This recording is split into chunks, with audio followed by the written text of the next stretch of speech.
નમસ્કાર મિત્રો, મારી યુટ્યુબ ચેનલમાં તમારું હાર્દિક સ્વાગત છે. મિત્રો, હાલના સૌથી મોટા સમાચાર સામે આવી રહ્યા છે. જે મિત્રો હાલમાં રાજ્યમાં હવામાન વિભાગની આગાહી પ્રમાણે સાર્વત્રિક વરસાદ નોંધાઈ રહ્યો છે, ત્યારે દક્ષિણ ગુજરાત અને સૌરાષ્ટ્રમાં સિઝનનો સૌથી સારો વરસાદ નોંધાઈ રહ્યો છે. બીજી બાજુ આજે અંતે દક્ષિણ ગુજરાત અને સૌરાષ્ટ્ર બાદ મેઘરાજાએ ઉત્તર ગુજરાતમાં ધમાકેદાર બેટિંગ કરી છે.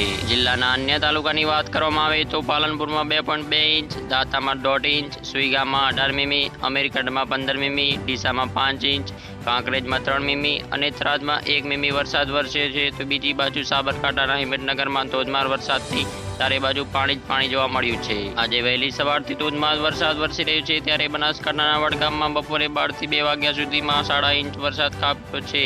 ભારે વરસાદને લઈને નીચાણવાળા વિસ્તારમાં પાણી ભરાયા હતા. હિંમતનગરથી વિરાવડા વાયા હમીરગઢ જઈ રહેલી એસટી બસ અંડરબ્રિજના પાણીમાં ગરકાવ થઈ હતી. પાણી ભરાઈ પૂર્વે એસટી બસ અંડરબ્રિજમાં સેન્સરના કારણે બંધ પડી ગઈ હતી. તેમજ એક કાર પાણીમાં ડૂબી જતા સીડી વડે કારમાં સવાર વ્યક્તિઓને બહાર કાઢવામાં આવી હતી. તો મિત્રો, આ હતી આજની સૌથી મોટી ખબર. ચેનલ પર નવા છો તો વિડીયોને લાઇક, શેર કરી ચેનલને સબસ્ક્રાઇબ કરી દેજો. ધન્યવાદ.